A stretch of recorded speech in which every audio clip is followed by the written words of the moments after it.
voice? Where's my freedom? What became of my voice? Am I just another echo, lost in the noise? You promised liberty, you promised peace. Said this was a land where hate would cease. But I see the same lies, the same old game. Caught in the crossfire, upon the blame. I'm tired of being a victim of shame. Labeled and boxed, then tossed in the flame. All I wanna say is they don't really care about us. They don't really care about us. No, they don't really care about us. All I wanna say is that they don't really care about us. No, they don't really care about us. They don't care about us. All I wanna say is they don't care about us. NAACP, BLM, voices raised, names on the list. They say they see change, but we're caught in the mist. Red or blue ties, just different suits. Talking the same talk, they don't walk in our boots. Every debate, every press release, a stage performance, but where's the peace?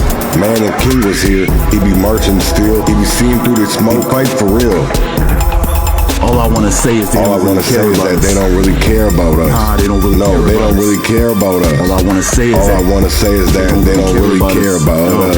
No, they don't really care about us. It just was really, it hits home, and it's obviously that they don't care about us. They don't care about us. They don't care about us. They don't care about us. See, some things in life they don't want to show. What's buried deep down, what's hid below. If Malcolm was here, he'd shout and fight. He'd see the same battle, he'd make it right. Everybody's mad, situation's tight. Tensions building, wrong versus right. Black or not, it's the news they sell. Slinging division, a story to tell. Kick me, push me, mark me as weak. But you'll never break my spirit won't leak.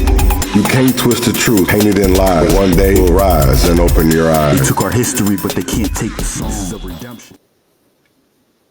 Good morning, good morning, good morning, good morning, good morning, good morning. How's everybody doing today? I hope everybody's fine, and hope everybody is, I hit the long one, oops, my bad. I hope everybody is good. I hope everybody is enjoying their Monday. You already know how we start this off. We start this off with independent music. And this morning I'm going to get into What Would You Do by the Urban Conservatives off my new album, Deal of the Nation. And I really want people to get into it. I really did a lot of work. Circumstantial Saint did a lot of work. There was a lot of people that were behind the scenes doing a lot of work. And I want to give it up to Abstract Sam, Trip Young, Divine Marie, Lee Moore, Circumstantial Saint, Corel Wrights, XD Wolfie, and Silky Berry. You already know. So with that being said, here you go with What Would You Do?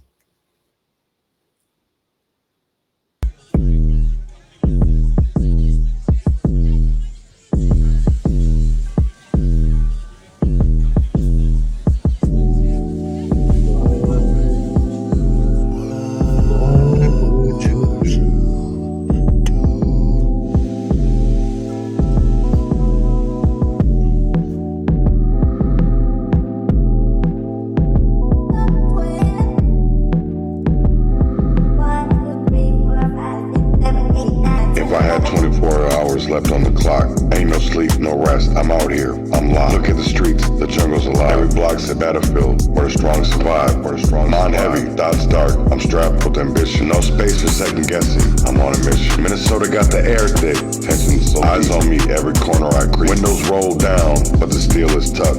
Felonies on my brain, homie, it's that life or luck. Who gon' ride with me? Who gon' stand tall? These snakes out here, man, they prey on our fall. I pull up slow, engine humming, real chrome glistening, got that gangsta gleam. I see an activist flexing for the talking change, but ain't seen what I see. He don't know this life, all he got is talk. I'm from the struggle, every step a heavy walk. Snatch his dreams, snatch his hope, take it all, watch his world crumble. As I rise and he falls, best strap tight like a second skin. No forgiveness, dog, I'm playing to win. Sounds good, sounds good, sounds good, sounds good.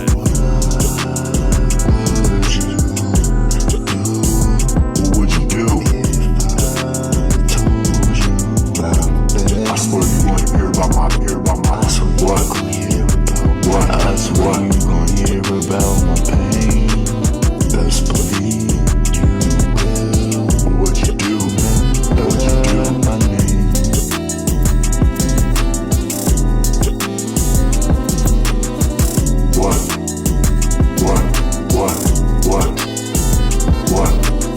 grinding, pain deep in my soul.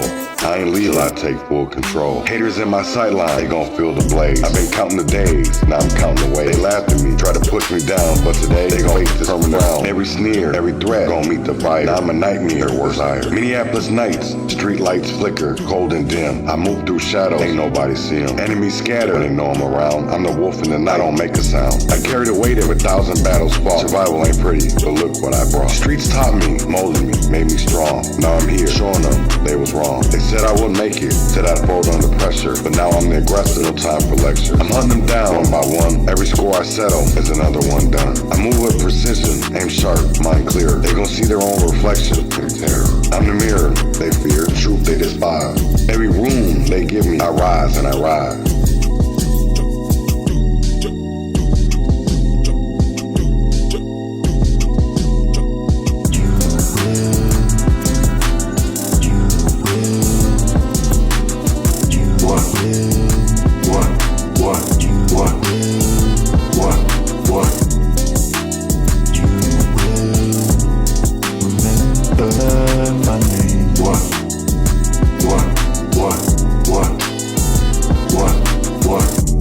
Ain't no glory in this game, just pain and scars. But I'm claiming my throne beneath the stars. I'm the man they ain't never wanna see shine, but I'm taking what's mine, ain't no denying. Ain't no denying. I'll leave the city shaking, streets in awe. Gone in 24, but they'll remember it all. I see their faces, the fear in their eyes. They know this is it, the end of their lives. I move like a phantom, can't trace my steps. They gon' feel that heat, never forget. I've been too humble, too quiet, too I'm speaking loud, no need to sneak. I want them to know I'm the only one they should fear. I'm the ghost in their nightmares, always near.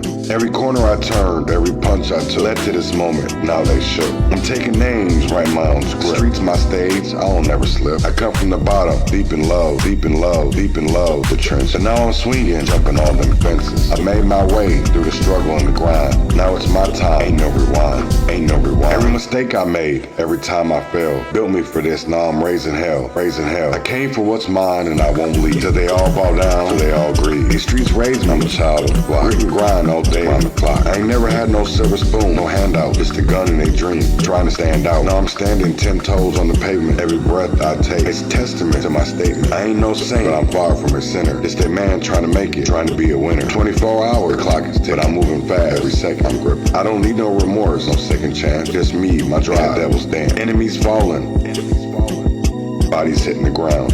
Bodies hitting the ground, bodies hitting the ground. Every shot I take makes a louder sound. They said I'd never make it, never rise, but now I'm flying, touching the sky. I'll leave them all gasping, begging for air, but I ain't here to save them. But I ain't here to save them, ain't here to save them. I ain't here to care. I'm gone in the wind, like smoke in the night, but they'll feel my presence, they'll feel the bite. I'm the echo of the streets, the voice they ignore.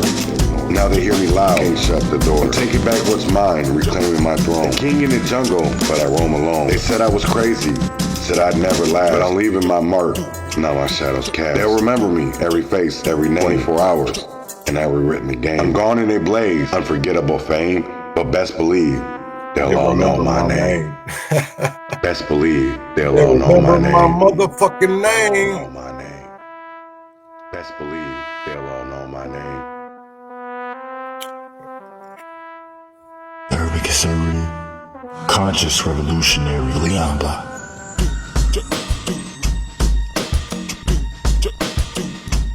The circumstantial.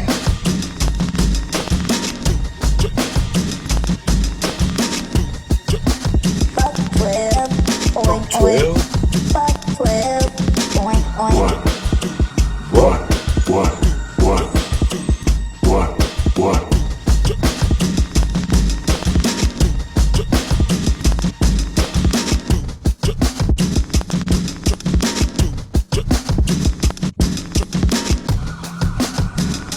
Oink oink, piggy piggy, we gon' make your life shitty.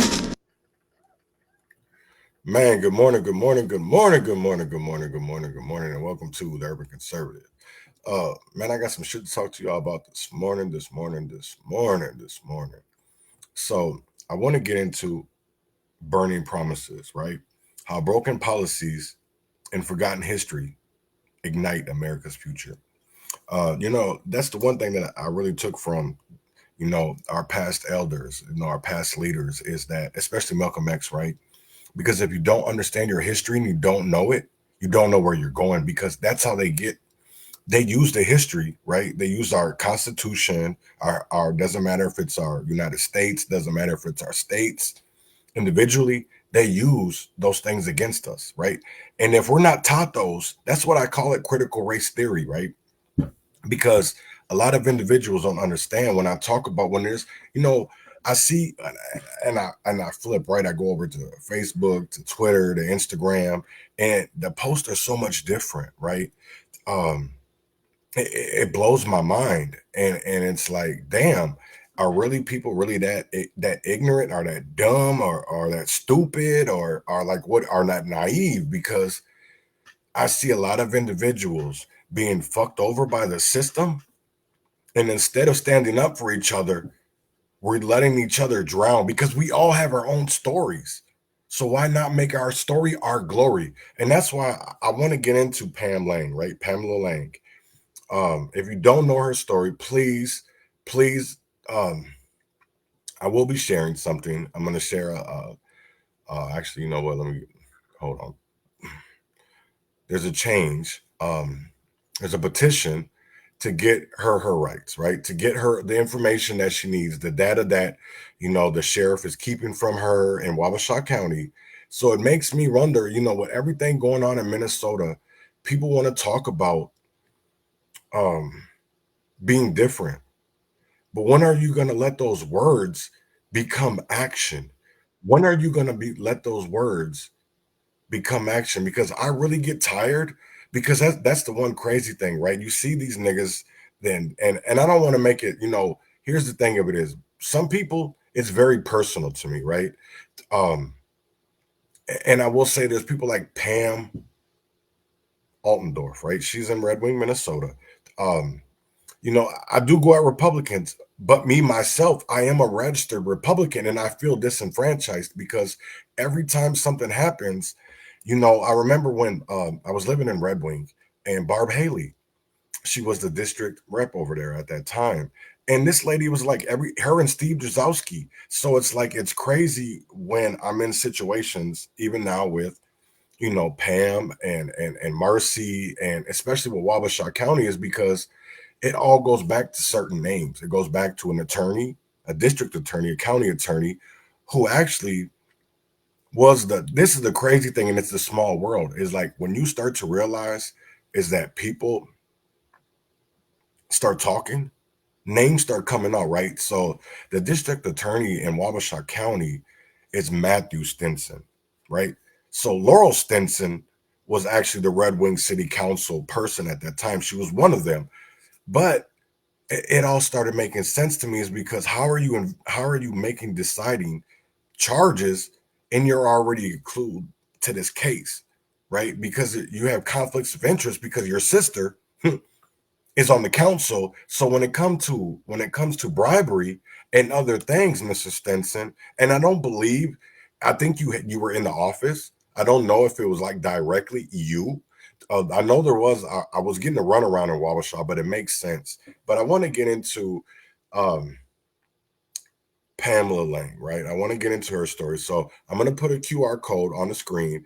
Please scan it, go to it, read it, sign it, share it, do what you got to do, because until we all stand up, it'll keep on being like this, is because people, I feel like, are scared, and there's no reason to be. There's no reason to be fearful. There's no reason to be scared. It's the system. There's two choices, right? We all have choices. You can either face everything and run, or forget everything and run, or you can face them and rise. And I want to be around people that face it and rise. I don't want to be around track stars. I don't want to be around. I've already wasted so much time in this movement. And it's like, every time that I get somewhere, it's individuals, it's people that I least expect to be helping me, but they want to push me further. And I'm going to get there. Do you know what I'm saying? And that's one thing that I will get there. Whether people believe in me or not, I believe in myself. I believe in the team that I have. I believe in the people that are around me. So I don't care about everybody's opinion.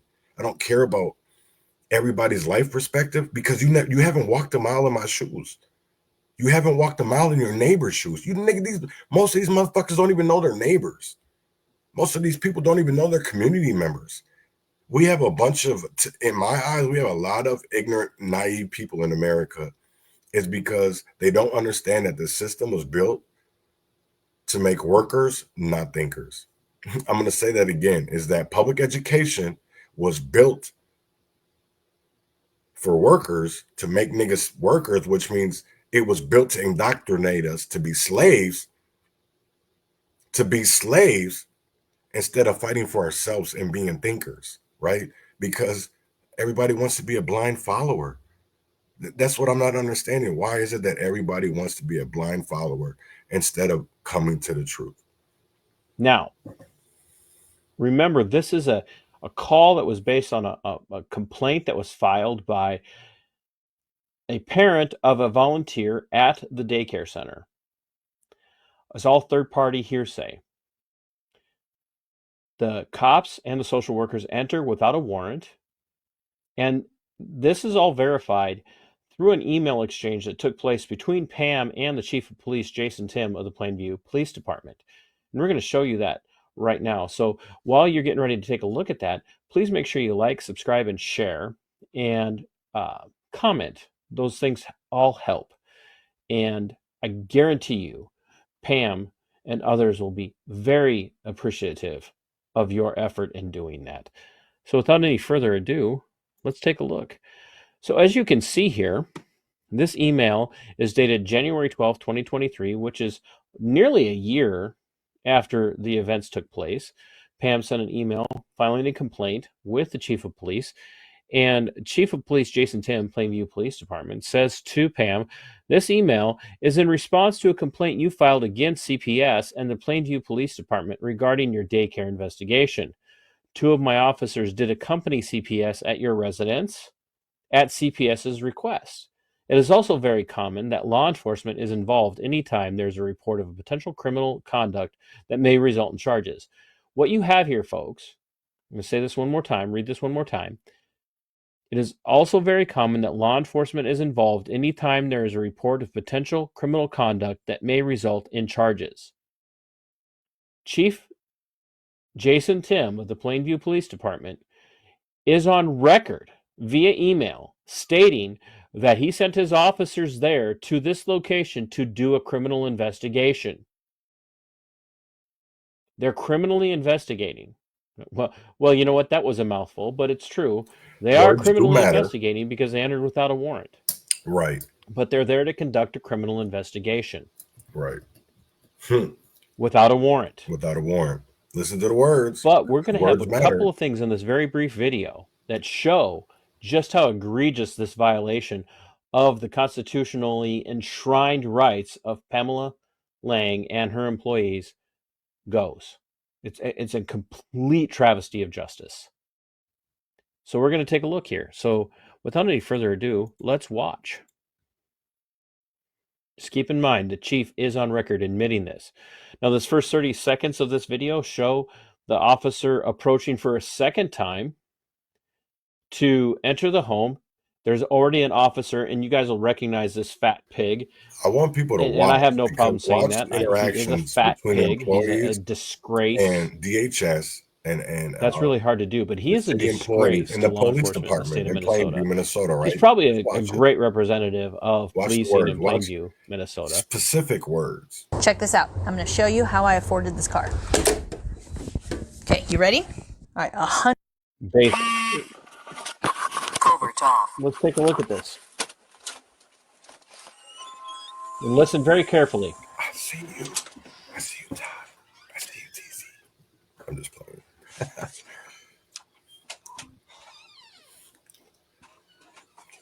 Downstairs. Did you listen to any of that, fellas? Yeah, it was the kid. No, it was, they read the plate wrong. They thought it was a stolen vehicle. So they said sit on it, but I know this is the last room. Yeah. Fat ass probably had to go and get a donut. It's so funny coming from TC because It's very we important that you listen here very we're really carefully. quiet. And the captions will be on, so make sure that you're reading the captions as well, because the social workers are about to make an admission that will blow Your your mind. mind. Right. I agree with TC. It'll blow your mind. Infant or toddler in a pack and play, and there is a blanket over top of it. We will need to take that down. That is, can't have a blanket over it. Even with us down there, I thought we could down there. I'm not. Is somebody down there? Credit to Bobby pointing out the fact that she would have been down there observing the child had social services not Not shown been up there. on a Right. hearsay call to attack Pam and her daycare. I mean, this is an attack, folks. This is absolutely an attack. No matter which way you look at it. You may not like the fact that I'm pointing this out, and I don't really give a damn if you don't. But the truth of the matter I in this like it. situation is anytime your constitutionally enshrined natural rights are violated, it's an attack on you and your person. Right. This is a violation of your private property rights. Right. This is a violation of you being secure in your person's papers and effects. But they don't care. This is an attack. It's an attack all the same. Right. I was down there and he called me away, so then I had to go down there. Okay. Damn it! I guess I did the licensor specifically tell you that that's okay? Pam? Blanket over bug, is it? They told us that would be fine. Also, keep in mind that Pam is hours away, which she's entitled to do. She's entitled to take time off. Right. Pam's hours away. She's under the impression that she has a fully staffed daycare, which she did. And now they're asking all these questions about a blanket over a pack and play. Fine, as long as someone's down there. I'm down there all the time. Okay. Yeah. All right. Because otherwise she stands up and Okay. that's the only way we can get her to take a nap. All right. Mhm. Yeah. So we will. This speaks to a daycare that absolutely knows the individual personalities and quirks of Their their kids. Right. children that they're supervising and caring for. Bobby just said, if we don't do this, she won't take a nap. They know these kids very well. They know these kids so well that they know what each one of them needs to be able to take a nap. And the child needs a nap. And they call her Bug, which is an affectionate term. I feel so bad for Bobby here. These people are monsters, but now is And again, the these point where aren't you black need people. to really listen. Nobody to in this is an African American, an immigrant, or any Tyrants of that. say. These are people that were already in this country. 2. Okay. So we will go out and we will call the parents, and Okay. then we can kind of go from there. It So sounds like I'll for get right. butts. So for right now, there's not a suspension in place. We do need to gather more information. Did you before catch we make a that? decision on that. The last video, they said that they were there to serve a temporary immediate suspension. But now they just admit on body cam there is no suspension in place. Listen to this. Right. We do need to gather more information before. So for right now, there's not a suspension in place. We do need to gather more information before we make a decision on that. And that, Folks, everything they gather at this point, because they have entered this place illegally without a warrant, with no constitutional authority, no sworn affidavit, no judge signing off on a warrant saying that there is probable cause to believe that a crime has been committed. Everything they gather at this point is fruit of the poisonous tree. Absolutely fruit of the poisonous tree. But they don't care. Right. Why? Because they just want to convict. They're tyrants. Mm-hmm. It gets worse from here. Don't care about the little guy. Yep. And that's crazy. And that You know that people don't care about us. interviews with everybody. I mean, anybody can make a report on anybody. we Anybody can make a report on anyone. Anybody. Right. Folks, that should terrify you. Yeah. You can lose everything because anybody can make a report on anyone. You know, the whole report thing, man, I don't know how many times I've gone through this, right? The whole report thing. And it baffles me. I shouldn't say it baffles me, right? Because what is the easiest thing that you're going to do to try to deter somebody, right? Attempt to stop them from doing what they're doing, right? So that means making false reports. I went through it in Red Wing, especially in Red Wing with people that were, this is the crazy part for me, is that you have people that were part of the HRC that are still a part of the HRC, like Beth Burdine, and call my PO and make false reports. You know what I'm saying? So it's like, how can you work with people that say they want to change the system, but then every time somebody else that's, I'm not saying that you haven't done your fair share. That's not what I'm saying. What I'm saying is that, why are you making it harder for the people with no voices that have, you're a homeless advocate. You're a person that works with the homeless. You're a person that is supposed to be working for the city, but yet you work for the people, but yet you lie on the people. It doesn't make any sense to me now. It's like the same thing. And, it comes to politics. We go to these officials and yet we're given the runaround, and yet we're supposed to vote for these kind of people when they lie to get justice, or what seems like justice. You know what I'm saying? And it's like, we have to go through the ends of the world to try to be able to prove the truth and prove what's right. And it's crazy to me, of like, you see this every day, and Pam isn't the only story in Minnesota. She's not the only injustice in Minnesota. It's all over the world, and it's going to take all of us to come together, and that's what's crazy. And again, I'll say it again, when you have people that don't care, where's Kim? That's what I'm saying, is like, people have to put aside, because it's not going to get better. It's not going to get better if we ignore it. And that's the one thing that I will say. It's not going to get better if we ignore it, because the next story that I'm going to talk about after this about Pam is about Red Wing. You know what I'm saying? It's about the treaties. I'm going to put it out here too, because I'm going to talk about this next. It's like, if people don't know, this is the whole point of this, right? Was to show people like, hey, right? It was the lessons of history, because we already had a whole treaty. We had a whole treaty of Traverse des Sioux History Day. Why doesn't nobody talk about, and it goes into it, because I see people like Hanish Bakery, right?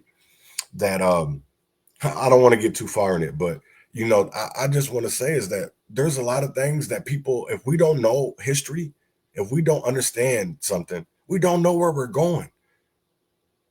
We don't know where we're going, because at the end of the day, this was something, a treaty. This treaty was signed way before any of us were ever thought about, any of us were ever born, any of that shit. So how can we understand something that was already signed? The words, oh shit. Somebody messaged me. I was tripped. But yeah, it's like, it's crazy as hell. So with that being said, man, I'm gonna get back to Pamela, and please go sign the petition, go share the petition, and make sure that she gets transparency and justice in this case, because she hasn't. She's been lied to. She's been bullied by a system that is supposed to be fair. It's not supposed to choose sides. It's supposed to go by the law. And until we understand that, we'll never get to there. And they can come, social services, cops, whoever, they can just come investigate you and take everything from you. And admit there is no suspension order in place.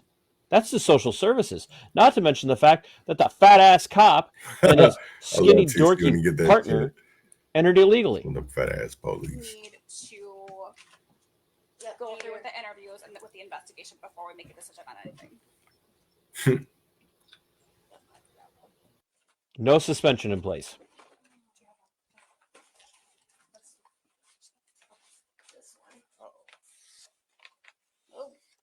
Yeah, he'll say that. We need to add one more. I forgot. Don't do birds. Nope. He's about ready to take off. That's his safe spot, so he don't need that. Lila Johnson. Now watch this sneaky bitch.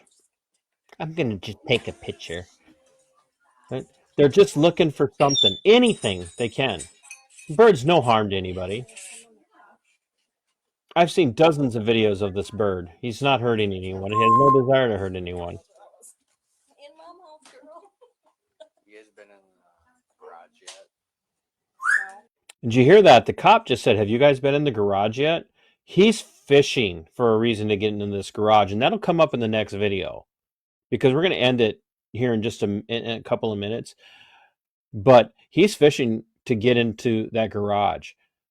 And that's bad enough because, once again, this is all fruit of the poisonous tree. But what he's about to do when he walks down the stairs is terrifying when it comes to life, liberty, and the pursuit of happiness, and to being secure in your person, property, papers, and effects. I have a Did you walk in the garage stairs? I don't know where the garage is. It's right by the door to the right of the.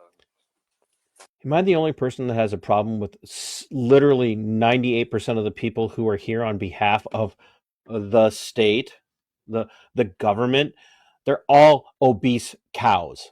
And once again, I don't fat shame every single individual in their private lives. But every single person here, outside of the skinny nerd who probably got beat up in high school and junior high and is a cop because this is his way of getting back at everybody that picked on him. From the other cop that he was here with to these fat-ass social workers, they're all fat. It's because they're sucking off the tit of the taxpayers.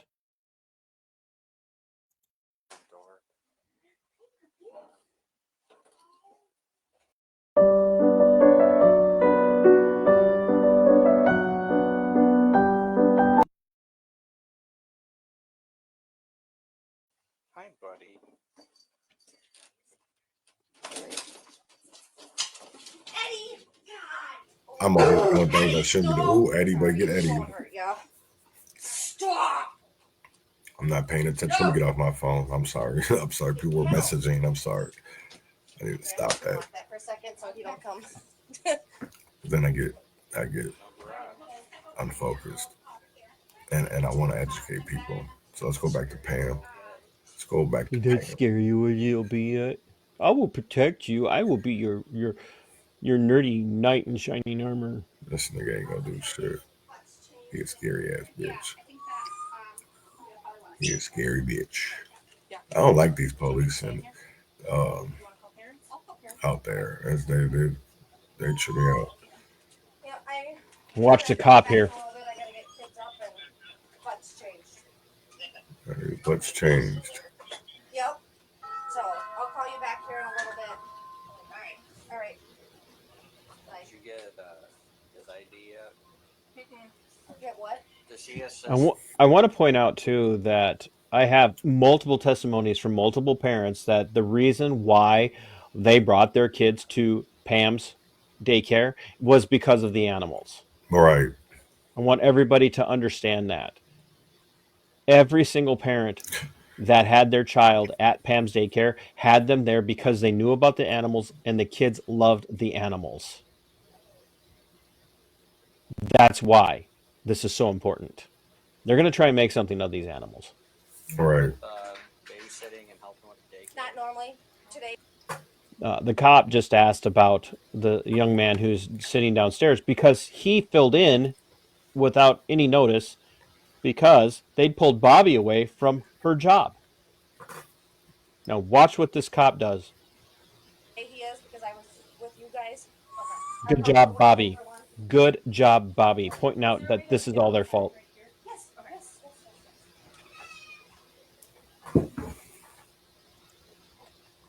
Never mind. Just listen to this cop. Since you're helping today, can I see? Do you have your ID on you? Just got it. Since you are helping today, do you have your ID on you? Now, keep in mind, the chief of police, Jason Tim, has already admitted this was a criminal investigation, which means he's identifying the minor child of Pam as part of a criminal investigation, which is opening the door to questioning. So he's about to question this. He's already started to question this young man without the benefit of his mother being present or his father being present. He's identifying this young man as part of a criminal investigation without a parent involved. So much wrong about this. And it all goes back to them entering the home illegally.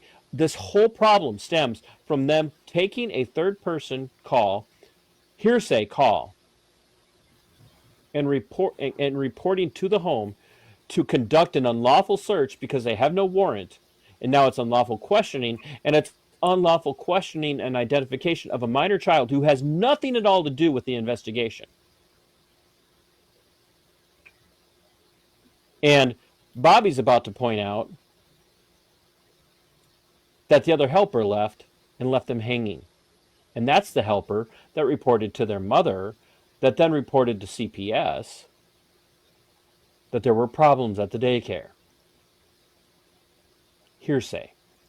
He's got his License license. in the car, but I got my permit on me if that works. Yeah, perfect. Cadence, she's a helper too. Yep, Cadence, and then that's Caitlin. What you're seeing here one more time is a reminder that the chief of police, Jason Tim, knowingly sent officers to a home to conduct an investigation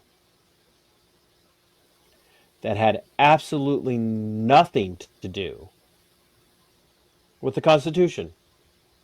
They completely violated the constitutionally enshrined natural rights of Pam and her minor son and Bobby and other daycare workers.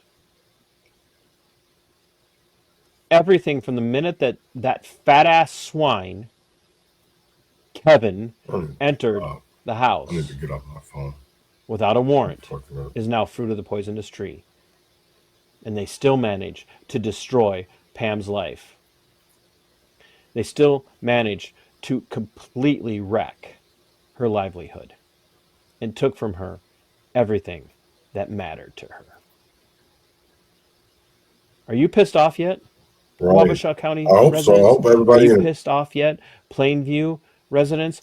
Are you pissed off, residents of Minnesota? Are you pissed off, Americans? Because this is happening everywhere. This is happening in every jurisdiction across every part of the United States, constantly. But you don't care. You continue to chant back the blue and law and order, right. thinking you're a patriot for it. And they're not. That's the whole crazy thing. People Well, you're not. Right. You're a bootlicking statist. And if this doesn't piss you off, you're part of the problem. Right. And that's the whole thing of it is we have so many people that are afraid of So until next time, my friend. the system who are afraid and don't be. That's the whole thing that's wild to me is like, why be afraid of something that you don't know, right? But if you did know, you would definitely do better. I think if we educated people to do better, we would do better. So I want to get into a documentary that I found about the treaty and Traverse Day Sioux History Day. And I think that it's something that we need to discuss. And it's something that I'm going to bring up and I'm going to continually bring up because it's not about making people mad. It's not about, I understand y'all didn't own no slaves. All right. I understand that, people, but it's about, we don't understand where we're going. We don't understand where we're going if we don't know our history. If we don't know our history, how the hell can we change certain behaviors, certain actions about the future, about the present? Because I understand that like being in Red Wing made me realize when I started writing, authoring, I guess that's what they call it, authoring, my resolution proclaiming racism a public health crisis. I started realizing my research, and that's when, because a person came up to me in Red Wing, right? And they seen my drive, they seen my wheel. And Kent Logan, I got to get up to Kent because if it wasn't for Kent Logan, because he did all of this for free, he pointed me to city charters. He pointed me to the Minnesota Constitution, America's Constitution. And then I started to understand why we got rid of certain things of like requirements of, being able to do cursive, being able to do basic mathematics, even a basic reading level, because most of these people don't even understand what we're talking about. When you talk about city charters, right? And then you're like, wait, what do you mean a city charter? Well, anything that is done inside of a city, no matter if it's your zoning, no matter if it's your, the way your streets are set up, no matter your committees, your ad hoc committees, public works, your departments, everything has got to go through that city charter. And if you don't understand it, so that's why I always go back to it. And even with what's going on, and I'm going to get into this later too, is what's going on at the state capitol. You have to go back to the Constitution. And that's why so many people aren't really interested in this. But I believe if they read the Constitution and they read what's going on, they would understand and see what's going on. They would be worried. They would be concerned because it matters to them, because you vote for these people. You vote for these people to get into office. So with that being said, man, I want to get into the lessons of history. When we know better, we do better. The Treaty of Traverse des Sioux, History Day. So please listen, man. Listen and learn. You know what I'm saying? Because I have learned. I think this is beautiful, and I love to learn, because when we know better, we do better. This is the place where the Dakota tribes met year after year, century after century, to exchange goods and ideas. This is the place where their lives all change. With the signing of one small treaty, the Treaty of Traverse des Sioux. The Treaty of Traverse des Sioux could have been a very successful treaty had the United States government followed through on all that they had promised. Because the government didn't do what they promised, the Dakota people staged an uprising, which led to the devastating deaths of both white and Dakota people.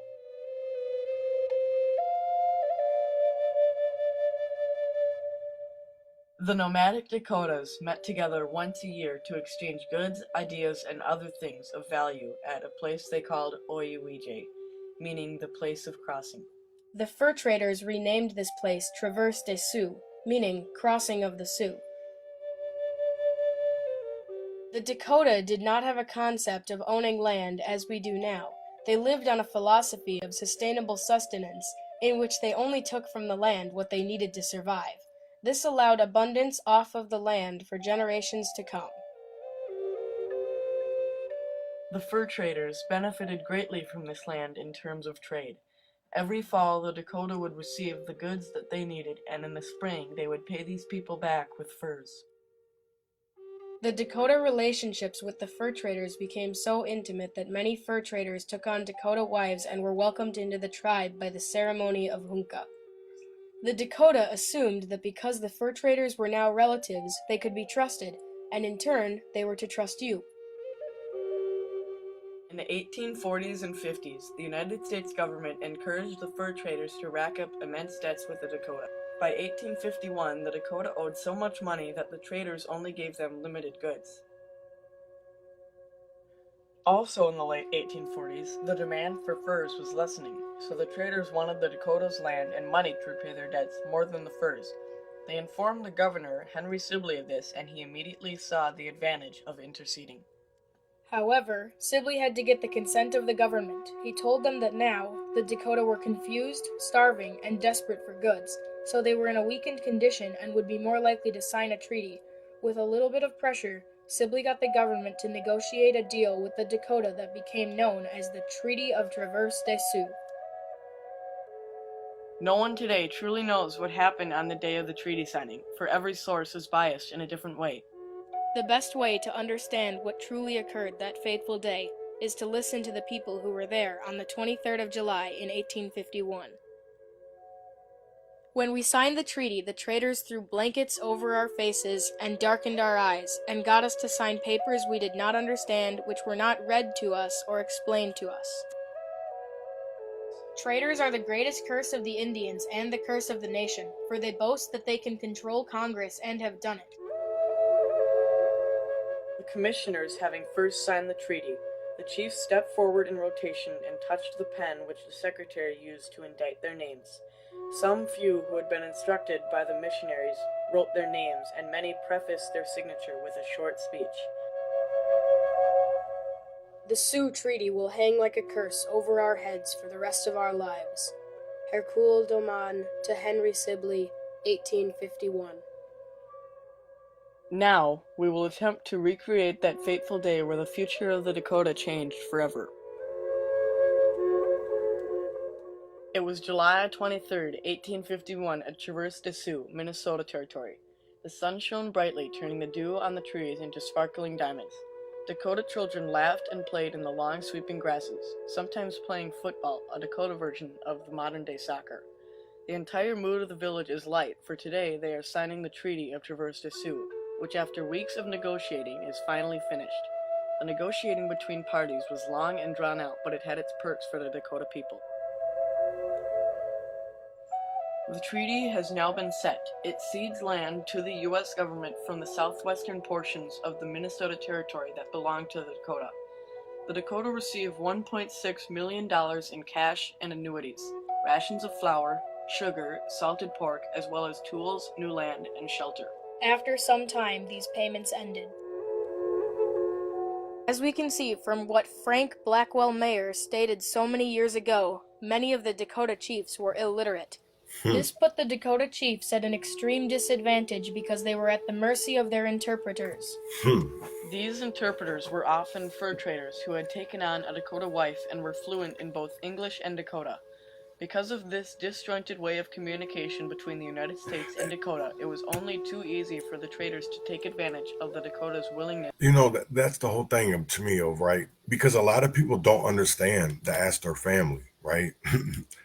They don't understand that there's the Rothschilds, there's the Astors, there's so many legacy families, generational families that have played a part in how our policies are played out today. It's generational. You know what I'm saying? And that's the one people call me a conspiracy theorist. They call me crazy. But 9 times out of 10, the shit I talk about comes true. It comes true. And I stopped wavering and second guessing myself because I believed in myself. I believed in what I was talking about. No matter what, if people didn't believe what I was talking about, I believed. Right? And what is happening? You're seeing chaos. You're seeing chaos. Chaos. You know what I'm saying? You're seeing total chaos, and it's crazy to me, right? Total chaos. And it makes me wonder, what are people in this for? Are you in it to just for fame and clout? Or do you actually want to get things done? Because I want to get things done. I'm tired of living like this. I'm tired of being judged for something that happened 30 years ago and that people still do to this day, and nobody judges them. People let individuals live freely. That's all I want. I want peace and unity. I don't want to be looked at any differently. I'm really a history buff.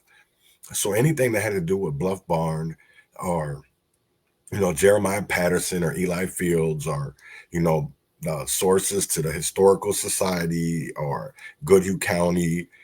And I found a lot of things, it was during that there was a lynching in Red Wing that nobody wanted to talk about. But then when you went and looked at the sources in archived newspapers, and then when you bring up certain newspapers, because then it brought up William Colville, who wasn't a nice man, but yet was a Democrat. And they uplift him, but they never want to talk about the evil that this man did. That's the one thing, is that we can talk about Alpha News, but let's talk about the harm that they do to our community. And I understand that that's somebody that follows me on Twitter. I understand that. And sometimes I need to make it clear to people, just like I had a conversation with Pam yesterday, Altendorf, the representative from Red Wing. Mine is never personal to you, and I got to say that again, because anytime that I call you, Pam, you come, you listen, you let me talk. I understand that there's not much you can do. I know you're one person, but you're one person that I believe in that can change. I don't believe you're a part of whatever the establishment. I think you do want change. I do believe that you're not caught up in a political wheel and you do want change. That's why I go to you. I stopped believing in Walter. I stopped believing in Paul because they had links. They had connections to wrong in the past that hasn't been corrected to this day. So why would I believe in people that keep on talking about shit, but they never get nothing done? You're a new representative this last session, in the bi-medium. You had no control. You were in a trifecta with no power. And I understand that. That's like the whole thing of when I went to the state capitol with you and Walter, and we talked about a fraud committee, because I was like, how can like Paul Wellstone and all, and like Sharif and them go up there and talk about all this drugs in their communities and guns and all this and the violence, and we can't do any of that shit here. And then they had subpoena power. So why can't we do that in Minnesota? Why can't we make a committee and to look at all this fraud? And now it's 2025 and they're finally getting around to it. Better late than never. But that they didn't get that idea. That didn't come from them. That did not come from them. They probably had an inkling, some thoughts, but that's the one thing I want to see how this goes, is because I know that this is something that I really pushed hard for, and me and Robert, we to this day, you know what I'm saying. I got to give Robert a lot of, because if it wasn't honestly for Robert, I wouldn't have got a lot of this done. If it wasn't for Jula Dora, I wouldn't have been able to know sources, because I didn't know nothing about archived information or historical societies, and the fact that there was a fire, so they got rid of the census records from a certain time period. So if you were looking for lineage records, or you were looking for records of like different things, there wasn't nothing to look at because the census was gone. So when I looked up the history of Red Wing and understood that, they had a black teacher at Red Wing, but yet nobody talks about it because it's hard to prove, because the census records were lost in the fire. And then our federal legislators got rid of, because I don't know, it was a period of time that our legislators met in Congress and voted to get rid of it. They only had some of it, but they voted to get rid of it. And I think that is part of the reason why that people don't honestly get it, is because we've erased so much of history, and we want to be critical about it. That's why be critical and just tell the truth. You know what I'm saying? Is like, you're making it harder for people to understand history and to move forward to greatness. To move forward to greatness. I'm going to say that again. Move forward to greatness. To comply with the United States. From what can be drawn from the few less biased sources, the traders did indeed take advantage of the Dakota in a substantial way. We go back to the word of Chiefs Curlyhead and Red Iron, as well as those of Secretary George Day, and can truly understand how the treaty began to slowly fall into devastating ruin. Father, you think the treaty is a great deal you were given when we for this signed country? the treaty, the I traders don't think threw so. blankets Both over our our lands and all we faces get and from them darkened will our go to eyes the and white got man. us to sign The money papers comes we did to not us, but we'll understand, all which go were to not the read white to man us who or trades explained with to us. us. Examine this picture carefully. This was painted as an accurate depiction of the signing of the treaty. However, it only shows the one legal table, totally ignoring the illegal table that should be to the left of it. Somewhere in the process of setting up the signing of the treaty, the fur traders managed to corrupt Sibley and other government officials to allow them to create their own document and usher the illiterate Dakota over to sign it. Sadly, none of the literate were ushered over to the table accidentally by the traders, for it would have saved not only the success of the treaty, but also the many devastating deaths of hundreds of Dakota and white men. The traders' papers wrote away most of the Dakota's annuity money and led to the failure of the Treaty of Traverse des Sioux. 2 reservations, 20 miles wide and 70 miles long, were set aside for the Dakota. The Upper Sioux were satisfied because their new land contained some of their old villages, but the Lower Sioux were frustrated and resentful because they were moved from their original land completely. Still, they were happy to have land, food, and money, so they kept their jaws clamped tightly shut. Because of the traders' papers, the Treaty of Traverse des Sioux mostly was a failure. However, it has a few small successes that cannot be overlooked. This treaty enlarged the Minnesota Territory so much that it eventually became a state in 1858. This acquired land became available for settlers through the Homestead Act of 1862. Right. Also, the United States proved that they could obtain new land without any casualties while gaining said land. The Treaty of Traverse des Sioux was a failure for many reasons. Now we will listen to Dakota affected by the treaty to better understand why. They made us many promises, more than I can remember, but they never kept but one. Right. They promised to take our land, and they took it. Chief Red. Wow. That's true, though. I can see nothing, as nothing is to be seen. When the treaty was written, I thought it was for the good of my people. Right. You have explained it, and we understand it, but it has not been fulfilled, and we bow our heads and are quiet. We see nothing but promises. Flatmouth, August 26, 1856.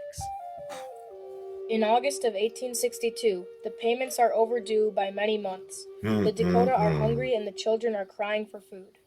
Now we consult historian Andrew Timmer to help us understand the consequences of the Treaty of Traverse des Sioux. So the U.S.-Dakota War of 1862 was really a kind of thing that had been led up to for many years. The Treaty of Traverse des Sioux in 1851 was the first of many kind of dominoes that fell and started the process of the U.S.-Dakota War. Basically, in August 1862, a group of Dakota people rose up and decided to take back the lands that they felt had been taken from them illegally during the Treaty of 1862. After the payment stopped happening, these Dakota people decided to rise up and take back their lands. They knew the Civil War was going on, knew they could probably take back these lands fairly easily. And then you have about a 2.5-month uprising where many whites and Dakota people are killed, or it's also called a war. And this led to the subsequent trials and hangings of 26 Dakota people. This tribe, with peace and friendship in the meaning of its name, was driven to war by one small treaty. However, without the Treaty of Traverse des Sioux, we may not be standing here today in the beautiful land of Minnesota, United States of America.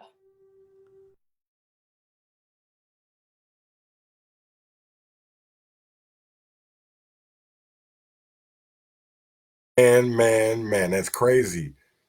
It's crazy how such a history that people don't know about, but yet can link, because here's the crazy thing, right? Is that a lot of people maybe don't know about the 38+2. It's understanding the Dakota uprising. It has to do with the Treaty of Traverse, because it restricted the Dakota Sioux lands in Minnesota to a strip of land 20 miles wide and 150 miles long. Right? We have to understand where all this came from, is because our country, no matter if we want to get mad at people, here's the one thing that I want people to understand, right? And I want to play this video because they spoke about something that would happen about with this treaty, with Treaty Traverse, right? And I want to get into, because one of them is a small business owner. He is a right-leaning there's a little cookie poll or whatever in Red Wing, but I want to get into Bill Hanisch, is because he was paying for people that were being fined to do graffiti on Barn Bluff. They used to be able to do graffiti, right? The women's team and from the track and all this stuff. So now I understand why when the Red Wing Public Schools did Wigger Days, and not many parents stood up, I understood why. Is because these motherfuckers are okay with disrespecting something that they know not a goddamn thing about.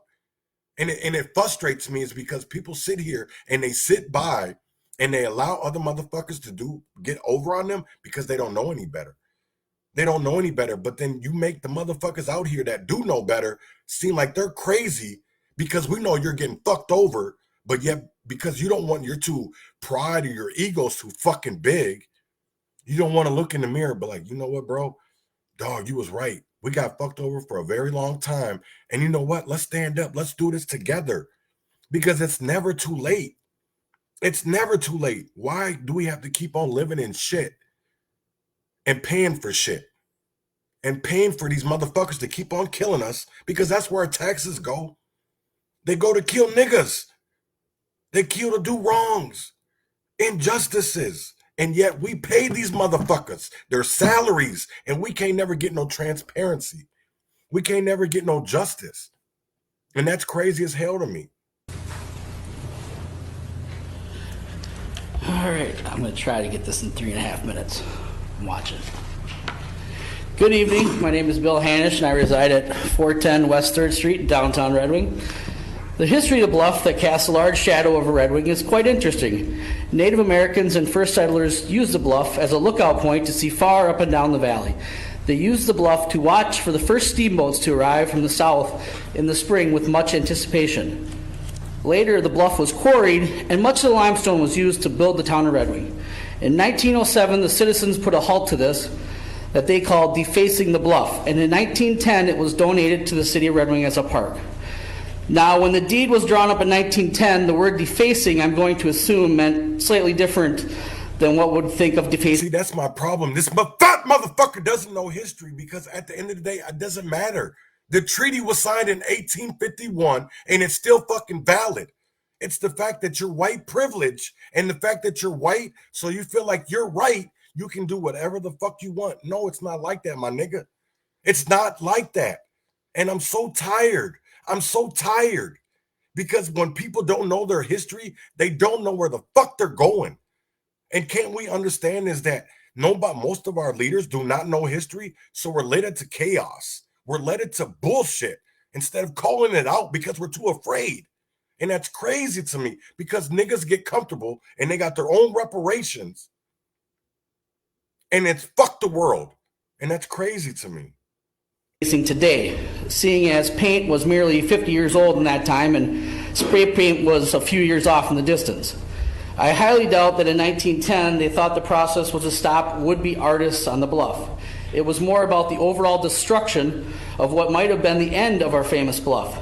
The bluff stood much unchanged after this, with some local companies posting signage up on the bluff, and in 1929, the local Kiwanis group building the first stairway to the top of the bluff so locals could enjoy the magnificent view. But in the late 1950s, they were demolished along with much of the beautiful bluff to make way for the new bridge and expanded Highway 61, thus creating the area we are discussing this evening. The Kiwanis did end up restoring portions of the stairway in 1983, which was to use today to get to the top of the bluff. Now, back to the area we're going to discuss, the artistic portion of the bluff.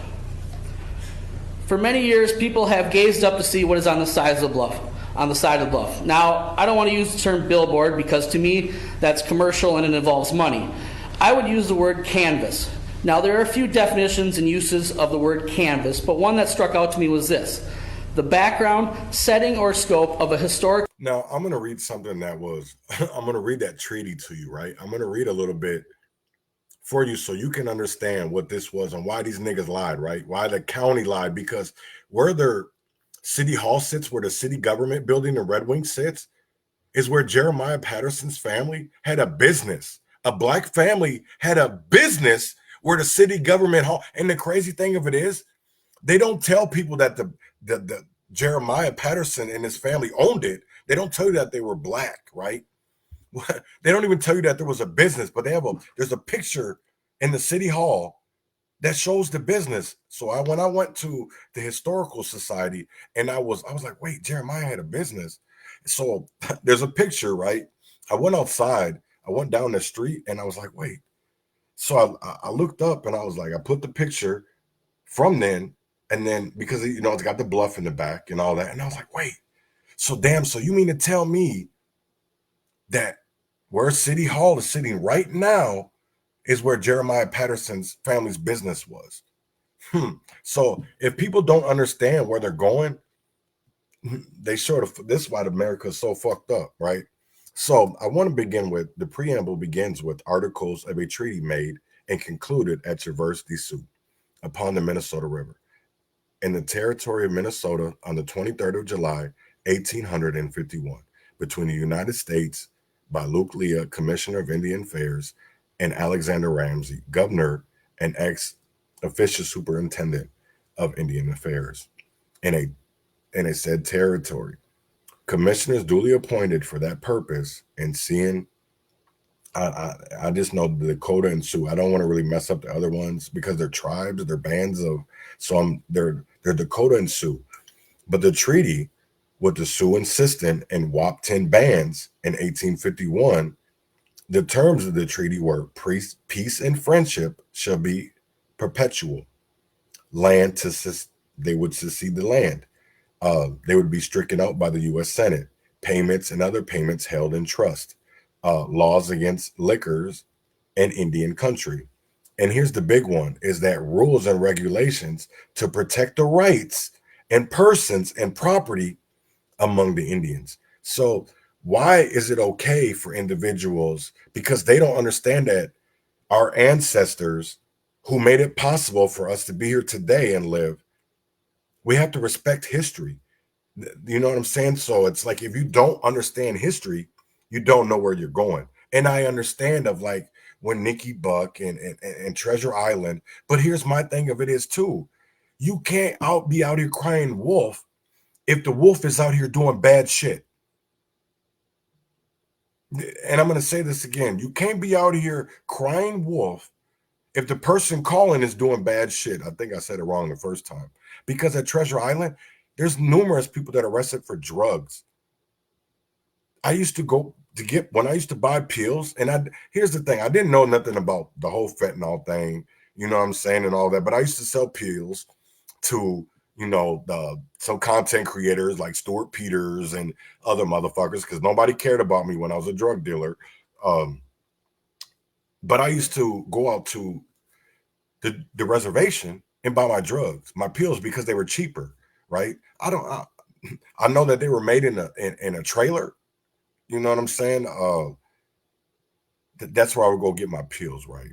And it was wild to me that even knowing that niggas was getting it off of Amazon and doing these, and I was just like, wow, ain't shit changed, because I would sit in Rochester, Minnesota, cutting up dope, and I'll have bath salts that would UPS and the mailman would deliver from England, you know, London. That's where I would get on the phone and place my order.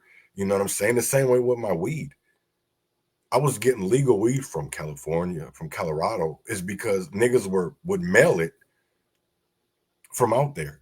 I would know individuals that maybe they had this and they had that. But then when I met the white boy in Stillwater, who had his own grow farm and was doing it organically, and he had strains that nobody else had and were powerful. Yeah, I was all in it, and it would smoke better.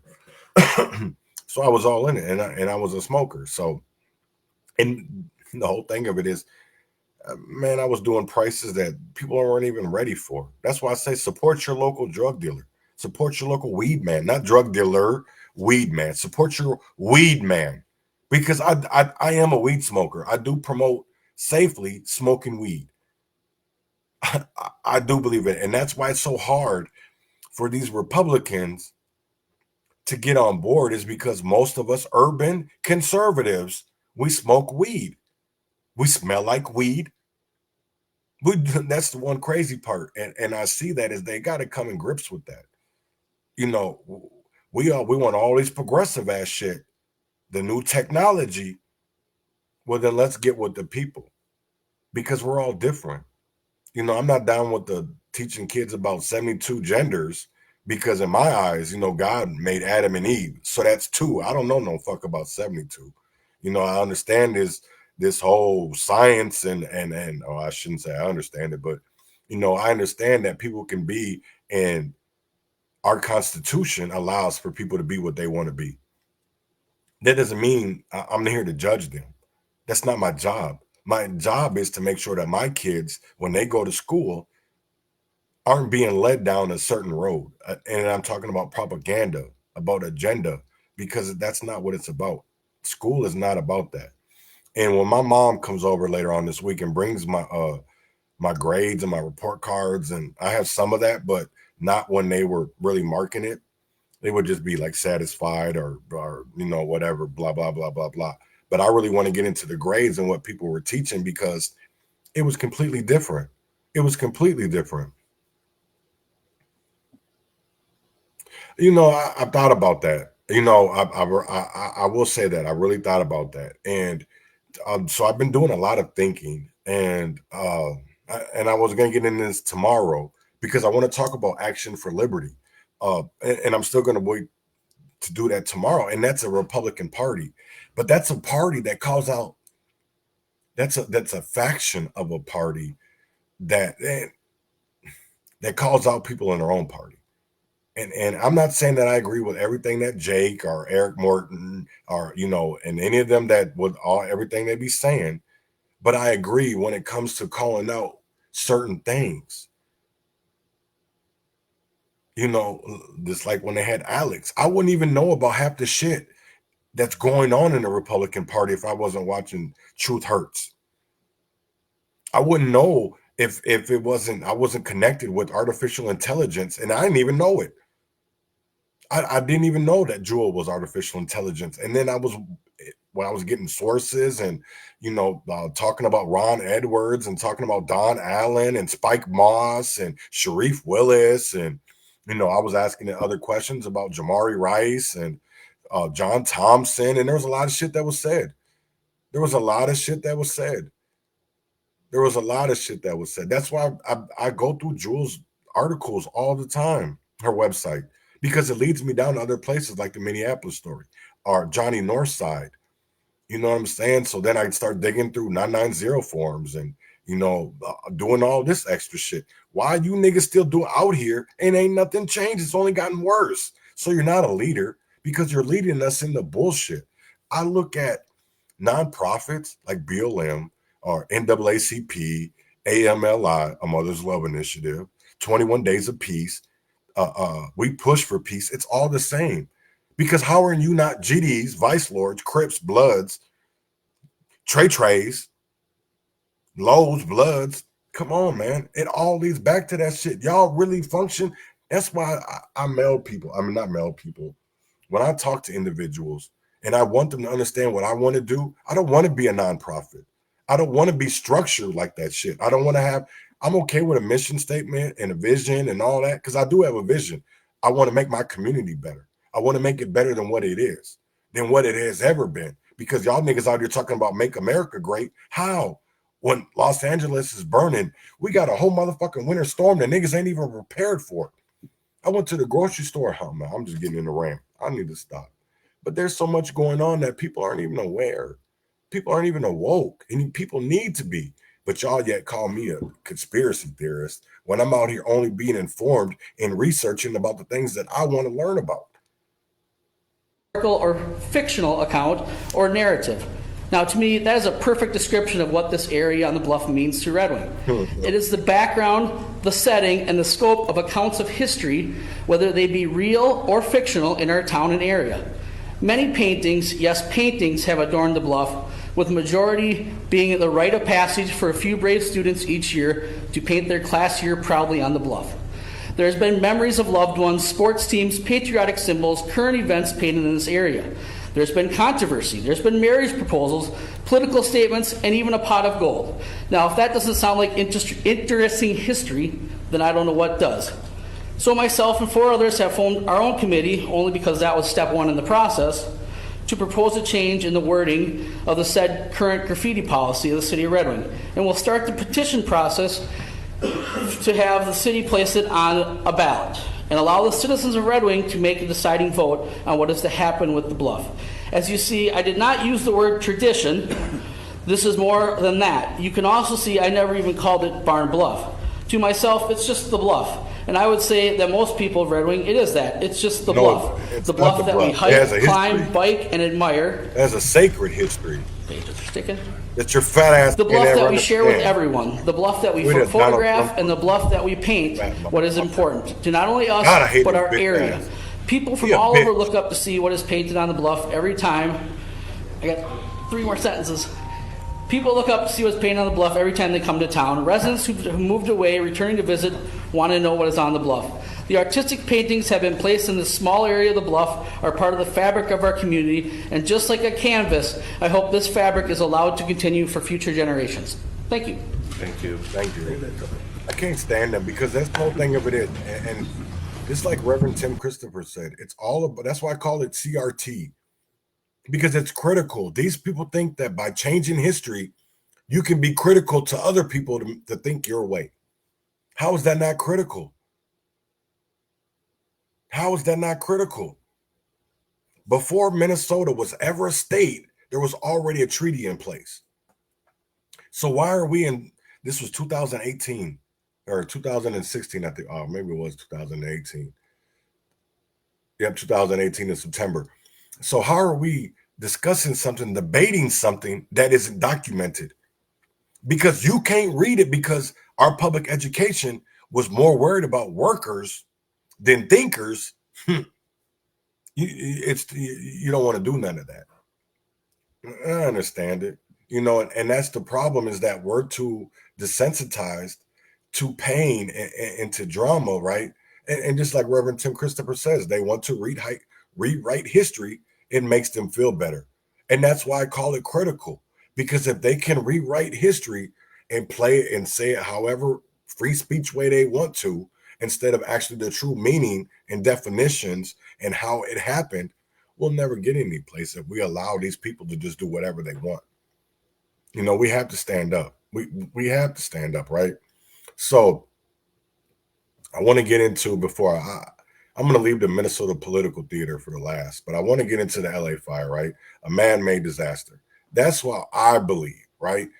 I'm going to say, with everything that I've seen, I would say that's a man-made disaster. It's not a natural, because you see all these 3D, the direct energy weapons, you see bases being broken into, and all types of shit. So it's like, when are people actually going to believe and see what's happening and put two and two together, instead of everything being a conspiracy theory, when actually doesn't need to be? It just needs that people need to understand is that we have a situation, and let's come together and let's figure it out.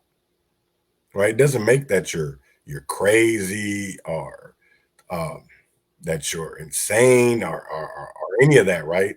It just means that you're uninformed, that you've been led and programmed. I'm going to say this: programmed to believe, indoctrinated to believe one way, instead of being a free thinker and thinking for yourself. Is because I see a lot of individuals with titles that only think one way. They think a way that they were told to think. And that's crazy to me. So I want to get into the catastrophic fires that continue to rage in the LA area. So I'm going to keep on talking about this story every day, not for likes, not for engagement, but to inform and educate people so that we can become better. Once we know better, we can do better. So the editors of the Free Press publishing a new piece titled "Paradise Lost. The burning of LA is not just a natural disaster, it's a man-made catastrophe." As we look at these extraordinary images in Granada Hills, California, Barry Weiss is founder and editor of the Free Press, and she joins me now. Barry, it's great to have you with us on set. Obviously, this is a story that raises so many of the questions that William just addressed and that you all speak about in your editorial today. Right. I mean, no governor or mayor can prevent 100-mile-an-hour winds. No governor or mayor can prevent Santa Ana winds. This is part of LA, right? LA, and you could argue that LA is paradise, but built to burn. I mean, it's extraordinarily dry. There's tons of brush. There's lots of environmental factors that we can get into. But the reality, and I have lived in Los Angeles for the past 4 years of my life, the reality, as anyone there will tell you, it does not matter if you identify as a Democrat or Republican or an independent, is Los Angeles is being governed, and the state of California is being governed by people who have lost sight of the basics of governing. They have lost sight of the idea that we pay you a tax so that you take care of basics for us. And nothing could be more basic than preventing the burning down of, as you just said in your introduction, an area twice the size of Manhattan, right? It's hard to conceive of how big this is. I woke up to text messages. Almost everyone we know has evacuated their home. We know people that have lost their homes. And the reason that there's so little trust, and the reason that you saw in that clip that mother confronting Governor Newsom with such rage, is because there's so much that led up to this moment. There was, just to choose one example, in our neighborhood, a middle-class neighborhood in LA, not particularly fancy, the police, if you called them for a robbery, and there were many, many robberies in our neighborhood, they would take an hour, sometimes 2 hours to show up. It had become almost like Brazil. It had become normal for middle-class people, upper middle-class people, to pay for private security, despite the fact that they were paying enormously high taxes already. So was it the fact that, The city cut the spending in the fire department by 17 million? Was it the fact that they were spending more on homelessness initiatives than on preventing fire? Was it look, I don't know. What I know is that the broader context in which this fire is happening is a context of total incompetency and leaders who are putting niche luxury issues, ideological issues, over and above the most fundamental things, keeping you and your family safe from crime, keeping you and your family safe from fires. That's the job. That's it. That is the job. The job, when you think about the president's oath of office, it's, it starts with national security, with keeping, and so at the local level, that is exactly what it is too. And I'm curious what you think about the larger movement that we see post-election. And I look at Gavin Newsom there, and the brilliant piece by the editors of Free Press, which should be a daily read for all of us, talks about Rudy Giuliani. Now, he couldn't prevent the buildings from falling down, but what did he do afterwards? He stepped up. You talk about the Santa Ana winds. You can't stop 100-mile-an-hour winds, but you know that they're there and likely to come in this environment. They're not, this isn't an unprecedented situation. So, talk to me about Gavin Newsom. When I see him standing there talking to that woman, I'm thinking, what's his I'm future? thinking he's never going to be president. That's what I'm thinking. I'm thinking this is a person who is not, catastrophes happen, and then what leadership requires is meeting the moment, right? There are clips going around Twitter right now from on Joe Rogan's show from years ago, where I think he's interviewing a fire expert in California. They are talking about exactly this scenario. Are you telling me that Joe Rogan, who's living now in Texas, knew more about what could happen in the event of a terrible fire than the governor and the mayor of California, of Los Angeles, who was in Ghana when this happened, despite the warnings? People look at that and they think, I don't trust these people to do the very basics of protecting me. Again, this is not about Democrat. It's not about Republican. It is about basic competency. And anyone who has lived in California, which is, in my view, the most beautiful state in the union, it's paradise on earth. And yet it's being run by people who are making who are allowing apocalyptic scenes. And I don't just mean the fires. I mean, there are neighborhoods in LA where homelessness and drug addiction is just so rampant. And again, I just think that they've lost sight of basics. And part of what the vibe shift more broadly right now that we're seeing is about Americans' demand for just common sense and policies rooted in reality. Policies that don't allow giant swaths of one of America's greatest cities, the 5th largest economy in the world, to be burned to the ground. You brought up, just quickly, John Lindsay, who was also a presidential hopeful. And I think we have an image from 1969, a huge snowstorm that swamped New York City. And these are the moments when you look at someone like John Lindsay or Gavin Newsom and you say, are you the leader that can take us into the future? Are you the guy that makes us feel better when something like this happens, that it's all going to be okay and that your tax dollars are at work in an effective way? Right. How can you feel that way when California can't build a high-speed rail, when they can't do the very basics? So it's really hard for people to feel a level of comfort when you put Karen Bass up in front of a teleprompter, and rather than reading the website that people are going to, she just reads the letters URL. That's not comforting. Yeah, no, that does not instill confidence in anyone in terms of the ability of leadership to help. Barry, great to have you with us. Thank you so much for joining us. I hope you'll come back soon. Great conversation. And it does show you. I mean, here's the thing of it is, you look at California fires, right? I'm not telling people to be this to believe me, right? But put the pieces together. You see a naval base, right, that tests direct energy weapons. You've seen military vehicles, Humvees, equipment, and all those things being stolen. You've seen nuclear chemicals being stolen last month in December, New Jersey. You see all these drones. Oh, shit. You see these drones. Maybe y'all don't. But there's all these drones. And we're not getting into it, right? We're not doing anything about it. And that's crazy as hell to me. So I want to get into political theater because I believe it does matter. I believe that it does matter. And I want to show y'all something. Niggas don't believe me, right? So I said this to a state representative, right? I said, did I not meet with you and Walter at the Capitol about a committee for a fraud investigation? Yes. And it's being implemented. I said, thank you. Now can grassroots individuals who have suffered because of these failed democratic policies please allow us a vote we feel disenfranchised and not listened to? I don't mean any disrespect with you, Pam, at all. I'm attempting to get answers and change. I'm not, that's the one thing that I've learned, right? I've honestly have learned. I'm not the same person that I was in 2020. I'm not the man that I was. Man, I'll be the first to admit I was dumb. I was anything these niggas said, I went with. You know what I'm saying? I was one of the dumbest motherfucking. That's why I just observed and watched everything that was done. I just observed and watched, observed and watched, observed and watched. That's it. So that I can learn. And when I started seeing fuck shit, is when I was like, hey, hold up. This ain't right. No, this is first of all, this is wrong. And we have to change it. So there's got to be somebody somewhere, doesn't matter if they're low, doesn't matter, but it's going to take one person to stand up to their colleagues and to do what's right.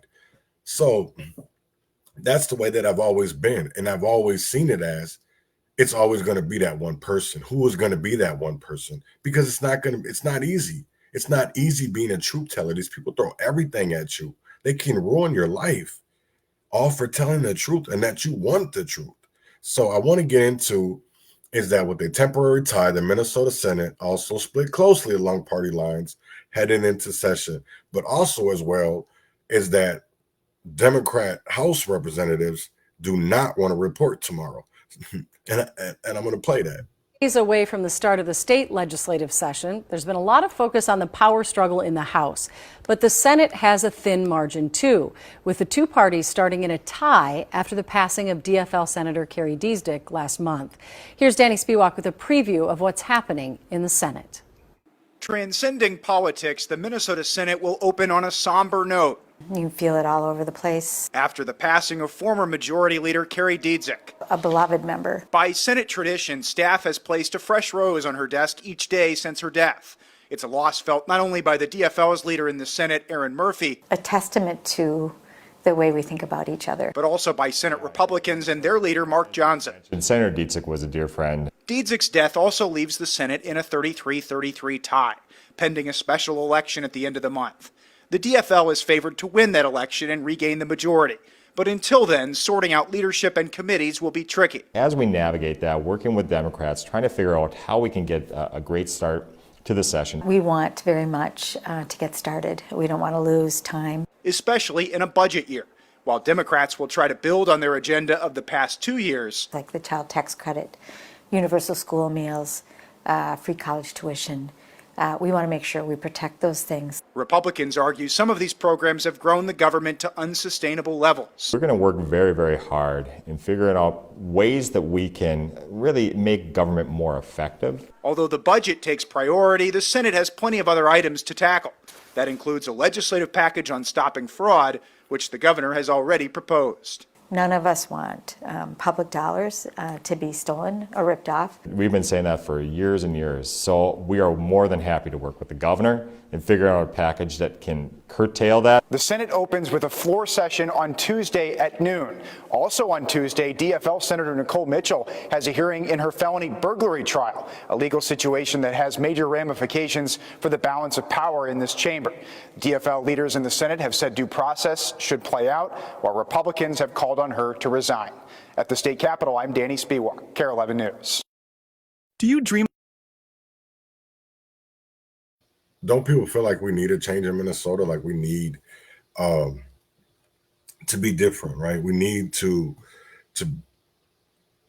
I don't know what you want to call it, but we definitely need a change, right? We don't need just words. And isn't it funny? Maybe it's not. There's a lot of uninformed people.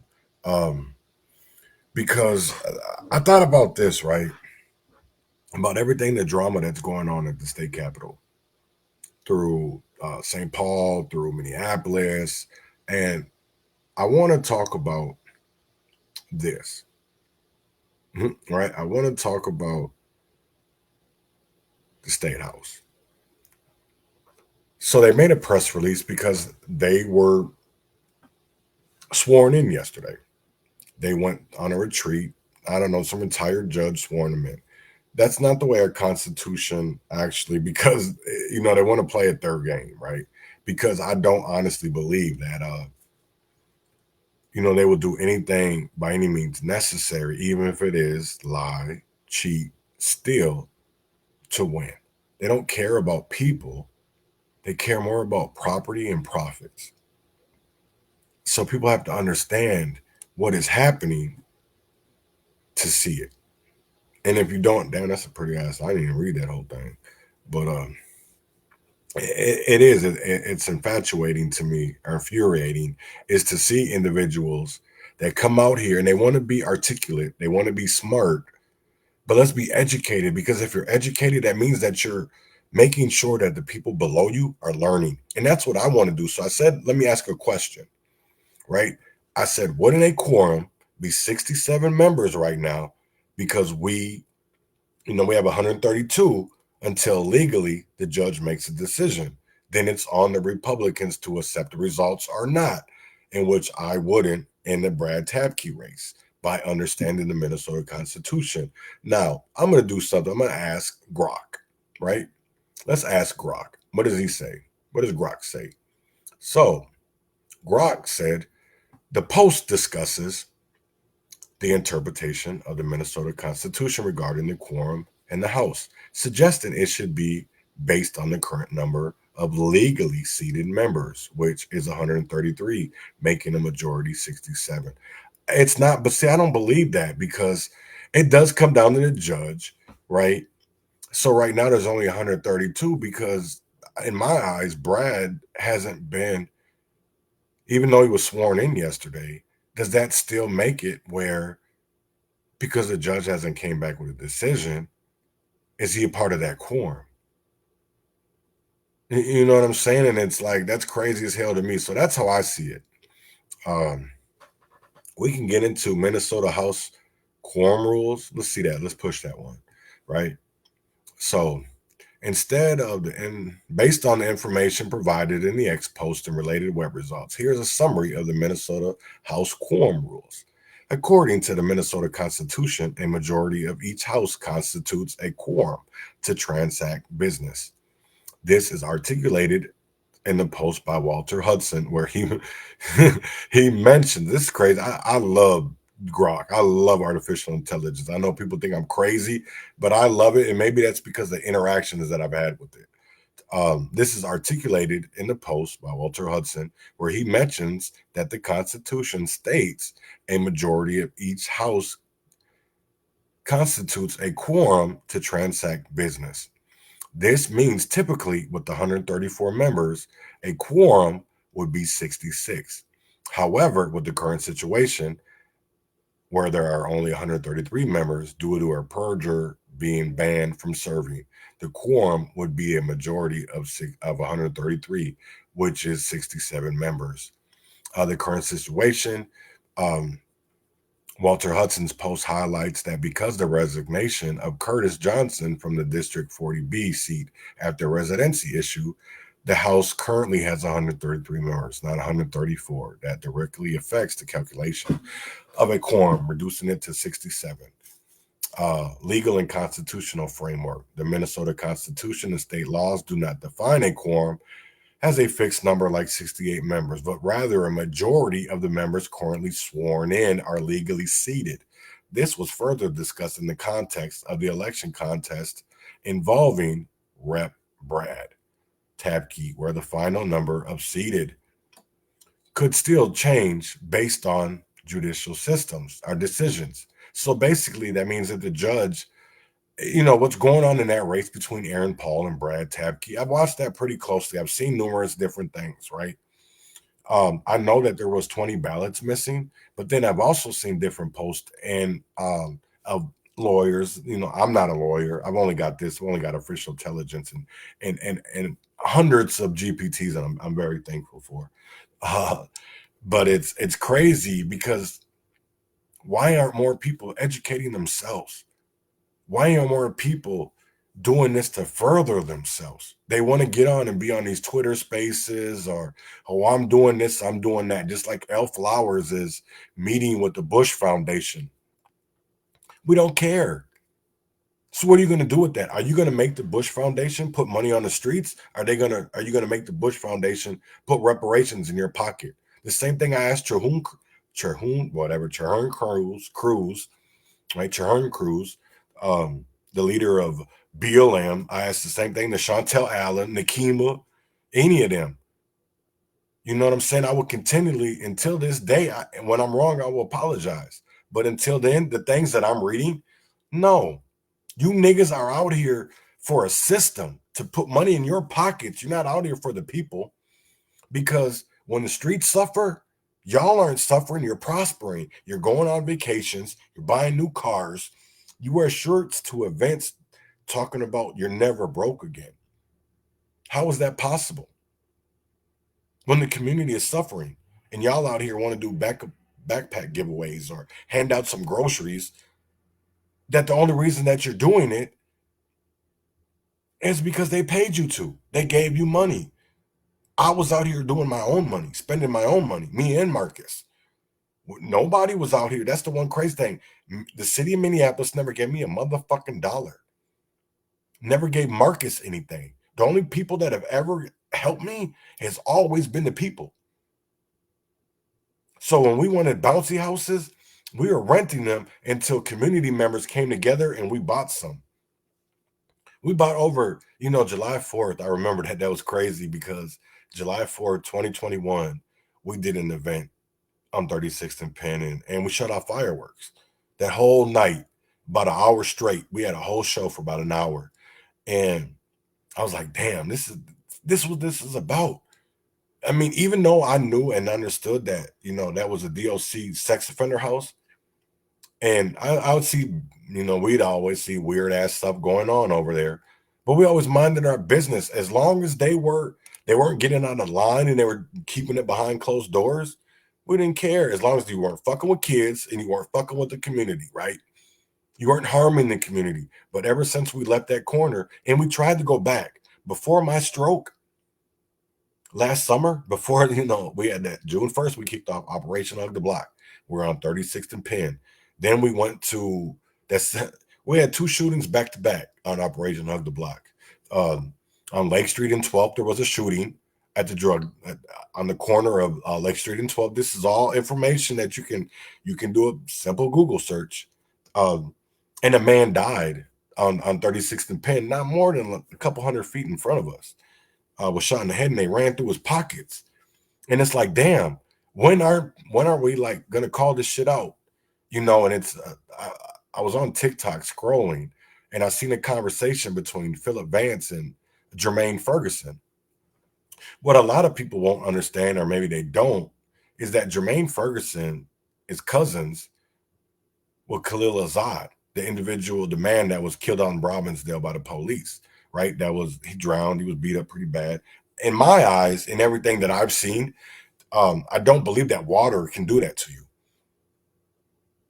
I don't believe that. And I'm going to this day, the same thing that re-ups Sir Major, Mr. the albino ass nigga, snitch ass nigga. Then we have Daryl Bassett. I don't care. I believe in what I believe in. And I always will believe in documentation over conversations. And I still believe in that. I will any day. That's the one thing. I go into these Twitter spaces and I have to go in privately because when they see me, they kick me out. And I've proven this. I think I got to be one of the most blocked nigga on Twitter, because anytime I go into a space or anytime I get into an interaction with somebody, sometimes people take it as disrespect and they block me instead of being like, I'm tired of these words and stop taking it as a personal attack, because I got to live in this shit. So it is personal to me, but it isn't personal with every person because I understand the system. I understand that you have handcuffs as well, that you have to live in a system and do the same things by a system. So it's not hard. It's not hard at all. It's not. You know what I'm saying? So if you're not paying attention to what's going on tomorrow at noon when the state session opens, are we going to have a house session? Or are we going to see something? Because I know this morning there was a press conference, and maybe I still have it up. They were having a press conference. You know what? Maybe let me see. I'll get on there. I'll get on Alpha News. You know what? I was already on their thing. But there is there was a press conference this morning, and I don't know. Maybe I'll play some of it. I don't know how big it is. 5 more resolutions for a stronger Minnesota. Wow. Jim Schultz. I know there was a press conference. I'm trying to see if I can pull it up. Okay, so here it is, 18 minutes long. It's probably what I'm going to end my day off with.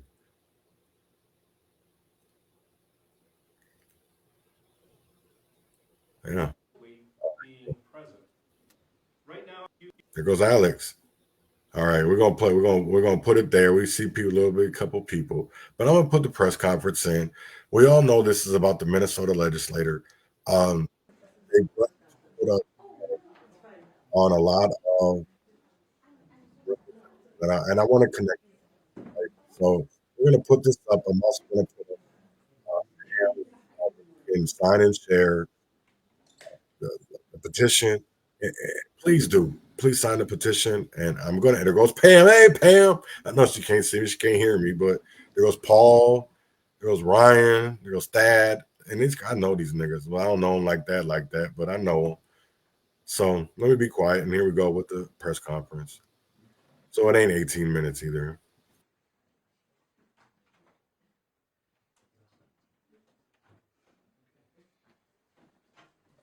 Well, good morning, everyone. Minnesotans expect one thing from their elected officials: to show up and do the job they were sent here to do. That's a basic duty, not a special request. Serving in public office is a privilege, and it comes with responsibilities. Responsibilities that start with simply being present. Right now, some DFL legislators are making excuses, claiming they're working from home or in their districts. Let's be real, they're not sworn in. There's no official business they can do. It's a flimsy excuse to avoid their duty and answering to the people. This is about following the law and respecting our democratic institutions. Minnesotans deserve leaders who take their oath seriously and recognize the honor of serving their communities. Tomorrow marks the beginning of a new era in Minnesota. With Speaker Demuth at the helm, we will bring back accountability, fiscal responsibility, and good governance. The days of fraud, free spending, and hiding from hard votes are over. For those who refuse to fulfill their basic duty, we stand ready to begin the constitutional process of recall. We are committed to holding every legislator accountable.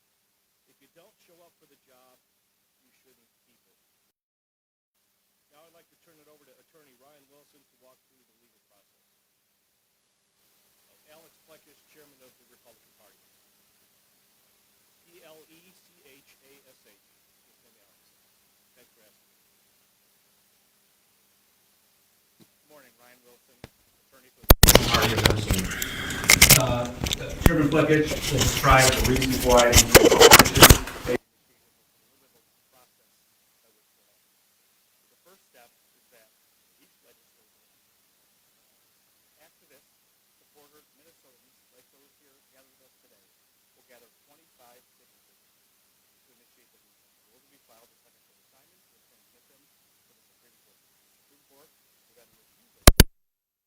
over, if they find grounds, to a special master. The special master will review it, and then it'll go back to the Supreme Court.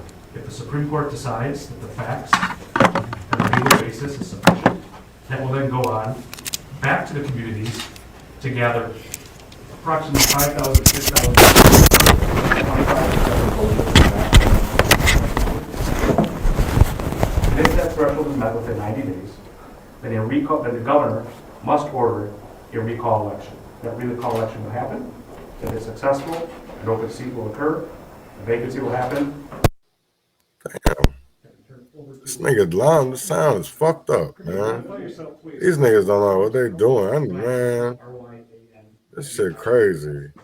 Wow. There goes Pam. Hey, Pam. You're all here from Pam. Pam.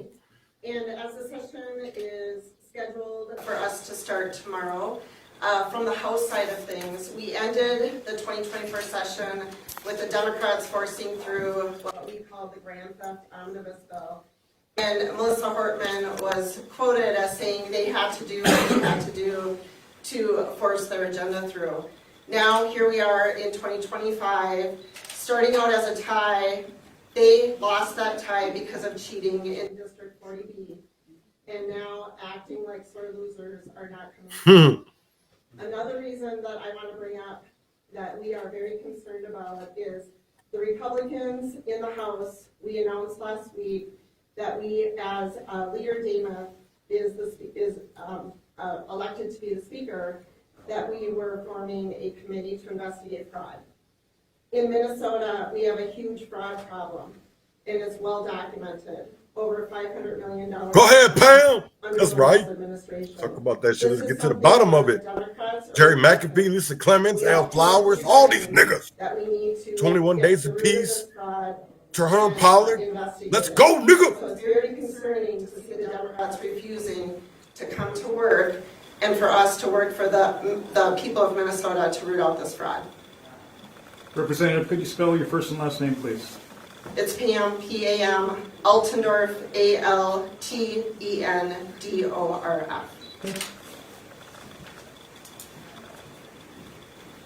Chairman, I'd like to answer any questions. Yep. What do you have to say about what happened yesterday? Well, we're still investigating as to what actually occurred. I only just heard about it last night, but I think the statutes are pretty clear about the process in which a new session gets sworn in. So it doesn't appear that they have done it according to the law. We will take a look at that.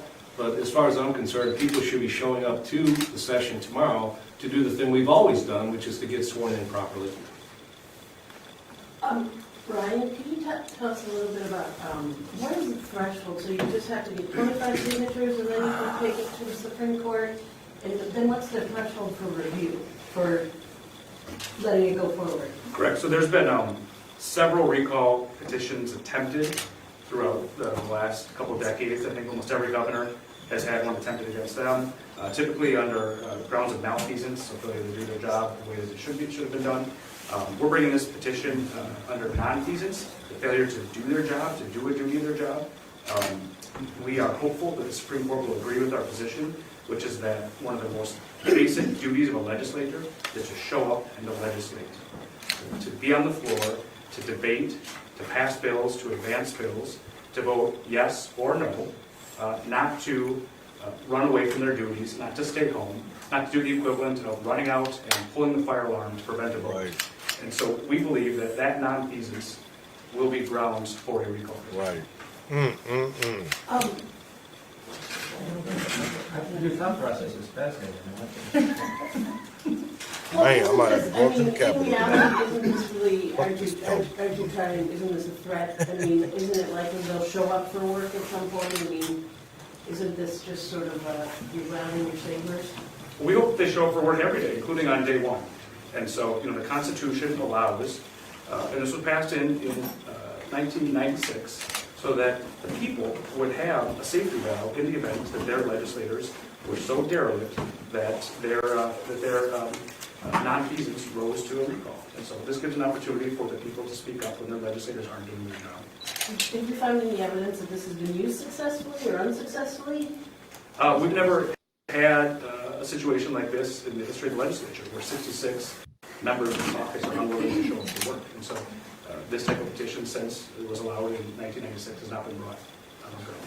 Is it your position that what happened, you're a lawyer, is it your position that what happened yesterday is legal, or what, have you researched that at all? Well, hot off the press last night, Minnesota Statute 3.05 certainly seems on point as to how legislators should assemble and be sworn in at the start of session.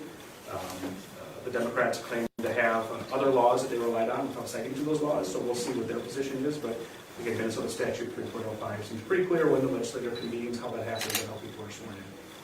Thank you. I can't read that, so I'm going to ask you some questions real quick. Your grounds will be submitted with those 25 signatures. Correct. So you will lay out your case. And does the special master initially make the judgment as to whether the grounds are sufficient and then reports back to the Supremes? There'll be an initial review by the Supreme Court. They'll then send it on to the special master who they'll appoint. That special master will look at that. In fact, they'll hold a hearing and they'll look at the facts. Did what we allege actually happen? Did it not? And then they'll send that back to the Supreme Court. They have a certain number of days to be able to decide whether the preponderance of evidence is met. All in that whole part of the process takes about 51 days. And then from there are 90 days, assuming that the grounds are met, about 90 days for the signatures, 25% of the signatures in the district to be collected. If they're collected, a recall will happen, meaning people will vote yes or no, do you want to recall this legislator? If that passes, then you'll have a special election. And your expertise now on governors calling special elections, how long, if the signatures are valid and it's certified, how long does the governor have to call that special election? Well, there's two elections will be called. One is the recall election, and then if that's successful, a special election after that. The special election has to be called as soon as possible, depending on the timing when all this happens, likely within 35 days when a vacancy occurs.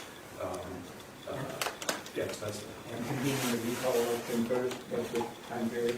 I don't recall that, nor I don't believe that's defined in statute. I'd have to look again, but I think that's more open to the governor's discretion. Won't the Supreme Court just dismiss this as moot because by the time that it gets to them, the special elections will have been held? Well, there's a case to be made, and we'll certainly argue that the fact that you have not shown up for work multiple days, weeks, perhaps months, that nonfeasance is not cured by then later coming back to work. For example, if somebody an official chooses to embezzle money, and they embezzle for several days, but then stop doing it, the fact that they stop doing it doesn't cure what they did in the past. Will they, do you think the Supreme Court would actually want to wade into what's basically a separation of powers dispute here? Well, I mean, they have a constitutional duty to weigh in. That's what was passed as a constitutional amendment in 1996. Statute outlines the process for it.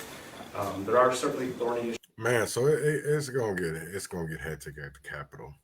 I hope that people are watching and seeing what's going on, and researching and have a clue, right? Get informed of what's going on. And man, we talked about a lot today. We talked about the treaty. We talked about lessons of history, Minnesota's political theater, fires in LA. Is it man-made? Is it natural disaster? Is it climate change? And then we seen Pam Lang, man. You know what I mean? We got into Pam's story. And I want to get her justice. I want to get her accountability. Because the system does fuck people over, right? And it's always fuck the little guy. It's always, oh, we do this, we're going to do that. So with that being said, man, I want y'all to win or fail, freedom or jail, heaven or hell, wish me well. And y'all have a great day. Have a great Monday, man. Rejoice in it and bask in it. You know what I'm saying? It's your Monday. Do your thing. We're going to have a tough week. Tomorrow's going to be a tough day, but we're going to get through it, right? So win or fail, freedom or jail, heaven or hell, wish me well, and y'all have a great one.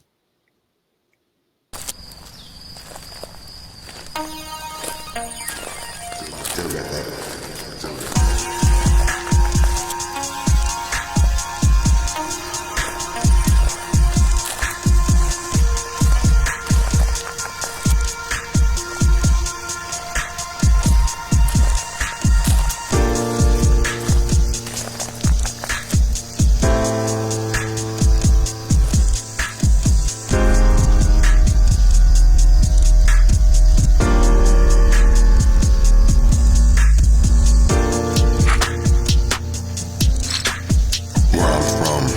Silence, the shadow in the breeze. Stand on my own, no favors, no pleas. My name's my strength, every ounce I own. Step out of line and you'll find I'm stoned. Still got that fire. Still got that. This isn't a game, my words cut deep. Power speaks for itself. This isn't a game, my words cut deep.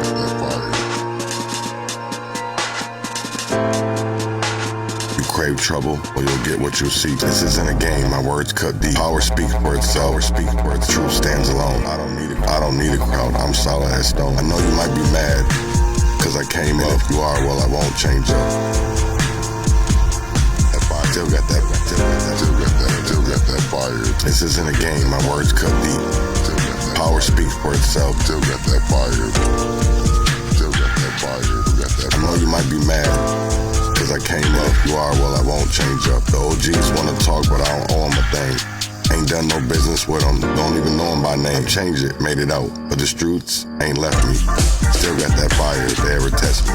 Time's precious, I get it, cause I grind. Worldwide hustle, like the world's mine. Still got that fire. Still got that fire. Still got that fire.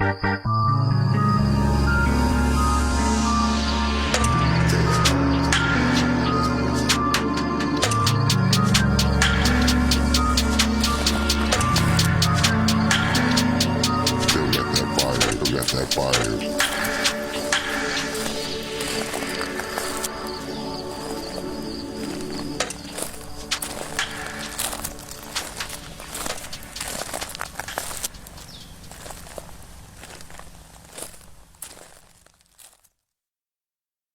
Testing. No testing, no. Let us breathe. These breakfast, oh no testing. Follow these breakfast, oh we gon' make your life. Tell these salty motherfuckers to tell the truth. It feels a lot like hell once you start to lose your bro. All I know is no one owns it. Baby, leave it up. I want us all to be released from your hell, God. Tell politicians to give up the wrongs. I'm nobody to mess with.